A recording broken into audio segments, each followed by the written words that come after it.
आप देख रहे हैं राही रैंकर यूट्यूब चैनल। राही रैंकर यूट्यूब चैनल में आपका स्वागत है, खैर मकदम है। आज के सबक में हम लोग बात करेंगे क्लास 10 के हम लोग सिलेबस के बारे में बात करेंगे, जो उर्दू का सिलेबस है आपका उर्दू कोर्स। और याद रखिए कि क्लास 10 में जो सिलेबस है आपका वो दो हिस्सों में बटा हुआ है, एक है आपका ए और एक है आपका बी। तो आज जो डिस्कस करेंगे वो हम लोग ए के बारे में बात करेंगे, जो आपके कोर्स में शामिल है। ए अगर आपने सेलेक्ट किया है ए, तो उसके ताल्लुक़ से ये वीडियो है। इस वीडियो को आप देखेंगे तो आपको आसानी के साथ समझ में आ जाएगा कि हमें पढ़ना क्या है और हमें छोड़ना क्या है। और इस बात को भी जहन नशीन कर लेना चाहिए कि अगर आपने इस सिलेबस को अच्छा से समझ लिया है तो आपके 40% मार्क्स आसानी के साथ हल हो सकते हैं। क्यों? क्योंकि जब तक आप चीज़ों को समझेंगे नहीं तब तक आपको ये समझ में नहीं आएगा कि हमें तैयारी करनी कैसे है। तो अगर आपको मुस्तकिल तौर पे तैयारी करनी है तो पहले आप सिलेबस समझिए। सिलेबस का उर्दू में इसको निसाब बोला जाता है, उसको उर्दू में निसाब कहते हैं। और निसाब एक तरतीब का नाम है। किसका नाम है? तरतीब का। यानी उसी तरतीब के तहत हम किसी भी चीज़ को सीखते हैं और सीखने की कोशिश करते हैं। इसीलिए हम निसाब हमारे लिए दिया जाता है ताकि हमें सीखने की जो प्रक्रिया है वो हमारे लिए आसान हो जाए। इसीलिए हम लोग डिस्कस करेंगे आज सिलेबस के बारे में, जो उर्दू कोर्स है हमारा ए क्लास 10 का 2024 एंड 25।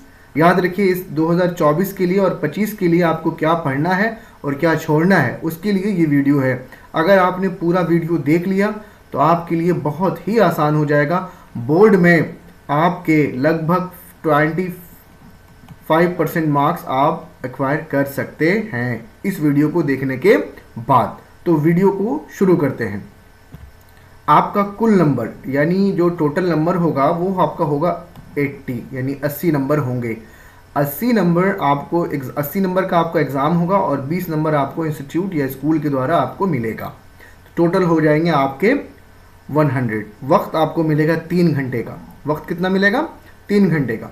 चलिए समझते हैं इबारत। 20 नंबर का ये होगा, पहला क्वेश्चन आपका वो होगा इबारत फहमी और शेर फहमी। और इबारत जो टेक्स्ट होता है ना, इसी को हम कहते हैं इबारत। टेक्स्ट, जो भी टेक्स्ट लिखा होता है इसी को हम इबारत कहते हैं।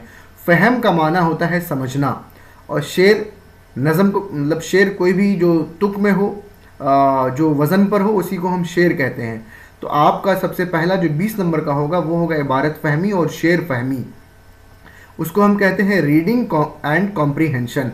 वो आपके 20 नंबर से सवालात उससे पूछे जाएंगे।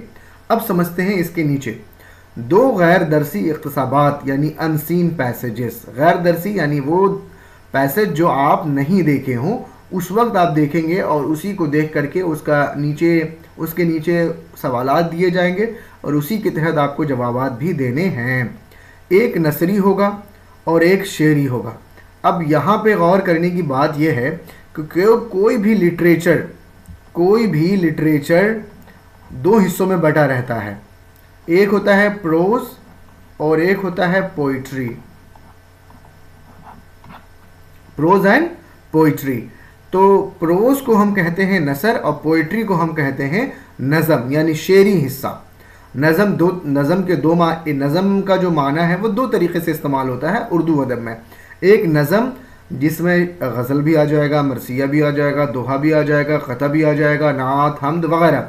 लेकिन एक ख़ास नज़म के हिस्से में होता है जिसका माना होता है लड़ियों में मोती को पिरोना, और उसमें एक कोई ख़ास मौजू के तहत बात कर रहे होते हैं। जैसे आप लोगों में क्लास 8 में पढ़ा होगा माँ के बारे में, कोई माँ के ऊपर नज़म है तो वो नज़म है, यानी उसका कोई मखसूस मौजू है, इसीलिए उसको नज़म कहते हैं। मुझे उम्मीद है आपको समझ में आ गया होगा कि एक होता है नसर जिसको हम प्रोज कहते हैं और एक होता है शेरी जिसको हम पोइट्री कहते हैं।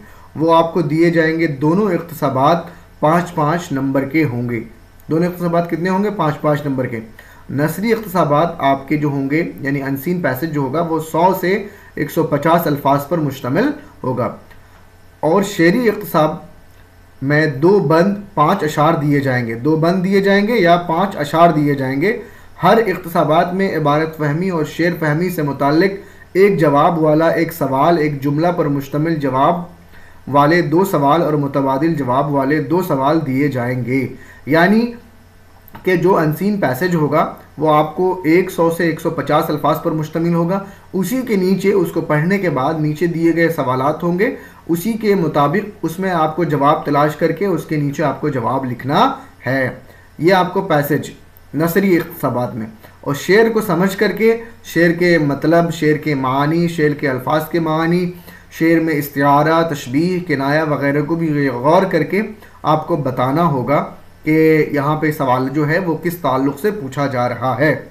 और बहुत सारे ऐसे अल्फाज होते हैं कि जिसमें जिसके लिखावट, जिसके जो असल माना है वो बिल्कुल मुख्तलिफ होता है, लेकिन अशार में उसके मानी बिल्कुल मुख्तलिफ होते हैं। तो आपको ख्याल रखने की आवश्यकता है। और एक बात और मैं यहाँ बता दूं पहले आपको कि वीडियो थोड़ी लंबी होगी लेकिन बहुत ही मीनिंगफुल होगी। अगर आपने उसको एक बार देख लिया इस वीडियो को, तो मुझे यकीन है कि फिर आपको दोबारा सिलेबस को टच करने की ज़रूरत नहीं है। और फॉलो करते जाइएगा आप वीडियो को। नेक्स्ट वीडियो जो आपको प्लेलिस्ट में मिलता जाएगा हर दिन, वो आप नॉर्मली फॉलो करेंगे और एग्ज़ाम में 95% मार्क्स को आप ला सकते हैं। थोड़ी सी वीडियो लेंथी है, आप इसको घबराए नहीं, आप इसको बढ़ा कर भी देख सकते हैं। जो आपका 2x में देख लीजिए, लेकिन इसको देखिए पूरा का पूरा। और देखने के बाद अगर आपको अच्छा लगता है तो सब्सक्राइब भी कीजिए और लाइक भी कीजिए। खैर आगे चलते हैं। तो दूसरा है 2 दरसी इक़्तिसाबात दिए जाएंगे। एक तो वहाँ पे हो गया कि अनसीन पैसेज होगा जिसको आप जानेंगे नहीं, अचानक सामने आएगा। और वो देने का जो महत्व होता है ना, वो ये होता है कि बच्चे को एबिलिटी है या नहीं, बच्चे को इबारत फहमी आती है या नहीं, उसके अंदर एबिलिटी फॉर रीडिंग, मतलब रीडिंग की क्वालिटी उसके अंदर है या नहीं, वो देख करके समझ सकता है या नहीं, पढ़ करके अल्फाज को समझने के काबिल है या नहीं, इस चीज़ को उसमें देखा जाता है। तो वो अचानक आपके सामने आएगा तो आपकी काबिलियत को दर्शाता है वो। इसके बाद 2 दरसी यानी जिसकी आप तैयारी पहले से कर चुके होंगे, तो वो सीन पैसेजेस होगा, वो सीन पैसेजेस होंगे। एक नसरी होगा और एक शेरी। जैसे वहाँ मैंने नसर को बता दिया, शेर को भी बता दिया, यहाँ पे भी सेम चीज़ है। एक नसरी और एक शेरी दिए जाएंगे। दोनों इक़्तिसाबात यानी दोनों पैसेज 5-5 नंबर के होंगे। नसरी इक़्तिसाब 100 से 150 अल्फाज पर मुश्तमिल होगा और शेरी इक़्तिसाबात में 2 बंद 5 अशार दिए जाएंगे। हर इक़्तिसाब में इबारत फहमी और शेर फहमी से मुताल्लिक़ एक जवाब वाला एक सवाल और एक जुमला पर मुश्तमिल जवाब वाले 2 सवाल, मुतबादिल जवाब वाले 2 सवाल दिए जाएंगे। दोनों के नंबर यानी 5-5, एक क्वेश्चन जो कैरी करेगा वो 1 नंबर, यानी 5 क्वेश्चन सब मिला करके आपका हो जाएगा 10 नंबर। तो यहाँ आप देख लीजिए ऊपर, यानी जो आपने पढ़ा था 20 नंबर का दिया जाएगा। तो सीन पैसेज में से 20 और 10 और अनसीन पैसेज में से 10, दोनों मिला के आपके 20 नंबर हो जाएंगे। अगर आपको पढ़ना और लिखना सही से आता है तो आपके ये 20 नंबर बहुत आसान हो जाएगा आपके लिए। तो अब चलते हैं राइटिंग पोर्शन की तरफ, यानी आपके अंदर राइटिंग स्किल है या नहीं। यहाँ तक तो आपको देख लिया गया कि आपके अंदर रीडिंग स्किल है या नहीं, ये चीज़ आपको यहाँ तक मिल जाएगा। लेकिन अब देखा जाएगा कि राइटिंग स्किल आपके पास है या नहीं, तहरीरी महारत जिसको कहा जाता है। तो सबसे पहला तहरीरी महारत में ही सबसे ज़्यादा आपको नंबर हैं, इसी को सबसे ज़्यादा गौर से पढ़ना है और ध्यान दे करके पढ़ना है। वो आपके 25 नंबर के हैं। तो सबसे पहला होता है मजमून निगारी। मजमून निगारी नसर में है, याद रखिए कि नसर में है। 250 से 300 अल्फाज पर मुश्तमिल मजमून लिखवाया जाएगा जो मंदरजा ज़ेर उन्वानात के तहत दिया जा सकता है। यानी आपको इन सारे टॉपिक्स, जो फॉलोइंग टॉपिक्स हैं, you have to remember it and learn it about it. आपको नीचे दिए गए टॉपिक्स को भी ध्यान से पढ़ना है और इनके लिए तैयारी पहले से करके रखनी है। जैसे आपका पहला टॉपिक है बेरोज़गारी यानी अनएम्प्लॉयमेंट है, आलूदगी है यानी पोल्यूशन है, एक संगीन मसला है, ज़राए अबलाग है, बढ़ती हुई आबादी के मसाइल यानी पॉपुलेशन है, उनका हल निकालना है, कौमी इत्तेहाद मुल्क की ज़रूरत यानी कौम की जो मतलब बटे हुए हैं उसकी इत्तेहाद मुल्क की ज़रूरत है, ग्लोबल वार्मिंग है, एक ख़तरा, दहशतगर्दी मुल्क की सालमियत के लिए ख़तरा। ये सारे टॉपिक्स दिए गए नीचे। इन तमाम टॉपिक्स में आपको 250 से लेकर के 300 तक अल्फाज मुश्तमिल होने चाहिए मजमून में। और याद रखिए कि आप मेजर तो नहीं करेंगे वहाँ पर कि अरे भैया अरे ये मतलब 100 को गिनने लगे कि मतलब मान लीजिए कि आलम नाम है आपका, तो आप गिनेंगे कि अरे यार इसमें तो 4 अल्फाज हैं, तो आप गिनने नहीं बैठ जाइएगा। आप फिक्स कर लीजिए कि 100 अल्फाज यानी 1 पेज, 100 अल्फाज यानी 1 पेज, तो आसानी के साथ आपके लिए यानी 300 अल्फाज तो 3 पेज लिखना है, अगर 200 अल्फाज लिखना है तो आप 2 पेज यानी 2.5 पेज लिख लीजिए, तो आसानी के साथ आपका ये मसला हल हो जाएगा। तो ये तमाम टॉपिक्स के ऊपर अलग अलग वीडियो आपको मिल जाएगा तैयारी करने के लिए। आप घबराएं नहीं, आप सिलेबस को गौर से देखें कि ये सारे टॉपिक्स जो नीचे दिए गए हैं इन सब को गौर से पढ़ना है और इनके लिए तैयारी करनी है। और यहाँ पे असातिज़ा इसी तरह का कोई उन्वान भी तजवीज़ कर सकते हैं, और ये भी याद रखना है कि कोई और भी मैं आपको दूंगा ताकि आपकी तैयारी में अगर इसके अलावा भी कुछ आ सकता है तो आपको आसानी हो लिखने के लिए। और सबसे बड़ी फ़ायदे की बात यह है ना कि आपको वहाँ दिया जाएगा 4 टॉपिक, 4 टॉपिक में से कोई एक, तो आसानी हो जाती है। अगर आपने 2 याद कर लिए तो दोनों में से कोई एक आ जाएगा। चलिए खैर, तो अब ये आपका हो जाएगा मजमून निगारी 10 नंबर का, यानी 25 में से 10 यहाँ पे हो जाएगा। इसके बाद आता है 4 नंबर आपके होंगे खुतूत नवेसी, खुतूत निगारी या दरख्वास्त नवेसी, यानी एप्लीकेशन राइटिंग और लेटर राइटिंग आपको 4 नंबर के पूछे जाएंगे। दरख्वास्त में आपको शिकायतनामा हो सकता है, दावतनामा यानी इनविटेशन कार्ड बना, इजाज़तनामा वगैरह वगैरह, इजाज़त यानी परमिशन के लिए आपको लिख। ख़त में आपका ज़ाती ख़त भी हो सकता है और कारोबारी ख़त भी हो सकता है, यानी फाइनेंशियल कंडीशन के लिए और पर्सनल कंडीशन के लिए भी आपको ख़त लिखा जाना चाहिए। आगे बढ़ते हैं। असातिज़ा इसके अलावा भी कोई और उन्वान भी तजवीज़ कर सकते हैं, तजवीज़ का मतलब बना सकते हैं। इसके अलावा भी कोई मजमून असातिज़ा यानी उस्ताद आपको दें तो उसकी तैयारी आपको करके रखनी है। अगर आपके पास कुछ 4-5 महीने बचे हैं तो अगर आप इसमें तैयारी कर लेते हैं तो आपके लिए बहुत आसान हो जाएगा। उसके बाद आपका 11 नंबर का होगा ये दरसी किताब के असबाक से मुताल्लिक नोट। अब देखिए, इसको पढ़ते हैं गौर से। दरसी किताब में दिए गए नसरी असबाक का खुलासा, मरकज़ी ख़याल यानी आपको समराइज़ करना पड़ेगा, यानी एम क्या है उस स्टोरी का, मरकज़ी ख़याल बताना है, एम मकसद बताना है, पैगाम बताना है, मुसन्निफ़ीन के बारे में बताना है, जैसे राजेंद्र सिंह बेदी हुए, सैयद आबिद हुसैन हुए, मौलवी अब्दुल हक हुए, के हालात ज़िंदगी यानी उनकी बायोग्राफ़ी, तर्ज़ तहरीर, उनके लिखने का तरीक़ा क्या था, कहानी के किरदार वग़ैरह में से 2 उन्वान देकर किसी एक पर 100 अल्फाज में नोट लिखवाया जाएगा। किसी एक पर ये सारी चीज़ें आप जो देख रहे हैं, या समराइज़ करना हो, मकसद बताना हो, पैगाम मुसन्निफ़ीन बताना हो, या इनके बारे में बताना हो, सैयद आबिद हुसैन के बारे में, अब्दुल हक के बारे में वगैरह, किसी के बारे में भी 100 अल्फाज में नोट लिखवाया जाएगा जो 4 नंबर पर मुश्तमिल होगा। तो आपके यहाँ पे 25 नंबर हो जाते हैं कंप्लीट।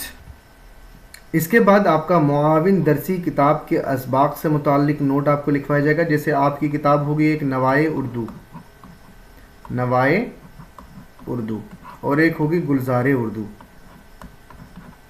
गुलज़ारे उर्दू। तो गुलज़ारे उर्दू जो आपकी मुआविन बुक है, मुआविन मतलब सहायक, असिस्टेंट, दरसी किताब के असबाक से मुताल्लिक नोट। मुआविन दरसी किताब में दिए गए शेरी असबाक का खुलासा, यानी जो मुआविन बुक है यानी गुलज़ारे उर्दू में से जो शेरी असबाक का खुलासा आपको बताना है, खुलासा यानी समराइज़ करना है उसको, मरकज़ी ख़याल बताना है, मकासद, पैगाम, शायर की हालात ज़िंदगी वगैरह में से 2 उन्वान देकर किसी एक पर 100 अल्फाज में नोट लिखवाया जाएगा। यानी इस बुक को आपको पढ़ लेना है और इसी के तहत 2 उन्वान आपको दिए जाएंगे, 100 अल्फाज में आपको नोट लिखवाया जाएगा जो 4 नंबर पर मुश्तमिल होगा। आगे देखते हैं। यहाँ तक तो था हमारा जो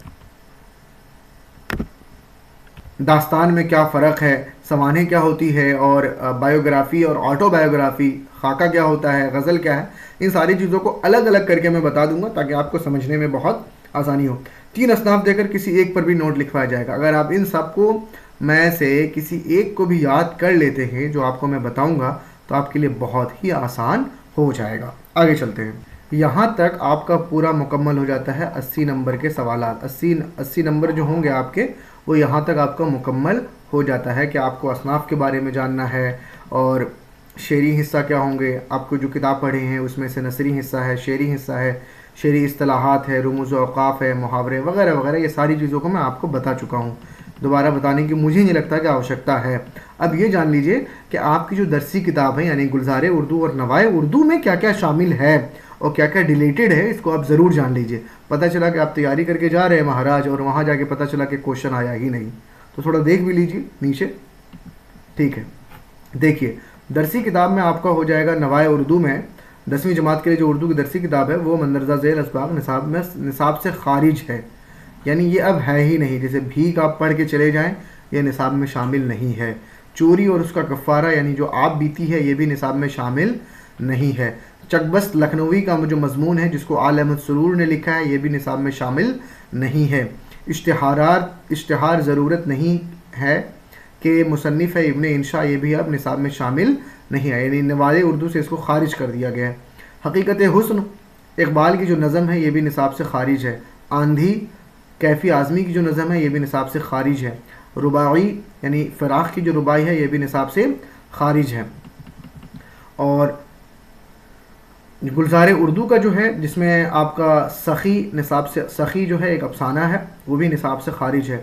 मन का तोता अफसाना है, निसाब से खारिज है। दो शाला अफसाना है, निसाब से खारिज है। मिर्जा चपाती ये खाका है, निसाब में शामिल नहीं है, डिलीटेड है, याद रखने की ज़रूरत है। आपको मैंने शुरू से लेकर के आखिर तक पूरा निसाब समझाया है कि आपको क्या पढ़ना है और क्या नहीं पढ़ना है। आप इसको देख सकते हैं गौर से। आपको नहीं समझ में आता है दोबारा वीडियो को देख लीजिए, लेकिन एक बार समझ लीजिए, जब आप सिलेबस को समझ लेते हैं तो पढ़ने के लिए बहुत आसान हो जाता है, आपको पढ़ने में बहुत आसानी हो जाएगी। प्लस अगर आपको सिलेबस चाहिए तो आप डाउनलोड भी कर सकते हैं। अगर आप चाहते हैं तो इस नंबर पर मैसेज करके भी सिलेबस को हासिल कर सकते हैं। और वीडियो इसी प्लेलिस्ट में आपको मिलता जाएगा हर दिन के लिए, हर दिन या दूसरे दिन आप इसको देखते रहें और फॉलो करते रहें।